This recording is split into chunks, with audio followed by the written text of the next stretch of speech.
ఎంతమంది వింటున్నారు? అది మిమ్మల్ని ఎవ్వరు కూడా ఒత్తిడి చేయరు. అమ్మా అయ్యా బోధ వినండి, అది దేవుని మాటలు చెప్తున్నారని ఎవ్వరు మిమ్మల్ని ఒత్తిడి చేయరు. కానీ దేవుని మీద ప్రేమ ఉన్న వాళ్ళు, దేవుని సన్నిధి అంటే భయం ఉన్న వాళ్ళు ఆబ్వియస్ గా ఆటోమేటిక్గా ఏం చేస్తారో తెలుసా? దేవుని మాటలు వినకుండా ఉండలేరండి. వాళ్ళు ఎప్పుడు డిస్ట్రాక్ట్ అవ్వరు. అక్కడ ఎవరు వచ్చారు, ఇక్కడ ఎవరు వచ్చారు, ఏం పట్టించుకోరు. వాళ్ళు ఏం చేస్తారో తెలుసా? నేను దేవుని మందిరానికి వచ్చాను, దేవుని వాక్యం కోసం వచ్చాను, దేవుని వాక్యం విని వెళ్తానని చెప్పి వాళ్ళ కాన్సన్ట్రేషన్ అంతా దేవుని వాక్యం మీద పెడతారు. ప్రైజ్లో అలాంటి వాళ్ళు అందరూ ఉంటారని నేను అనుకోను. కొంతమంది మాత్రం ఖచ్చితంగా ఉంటారు.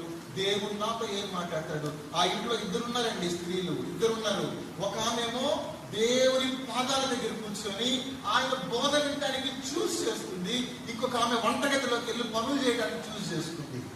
చివరిలో ప్రభు అంటాడు, మార్త ఏది ప్రాముఖ్యమో నీకు తెలుసా? ఇంట్లోకి పిలవటం కాదు, నా హృదయాన్ని గ్రహించడం ప్రాముఖ్యం. మార్త అవసరమైంది ఒక్కటే.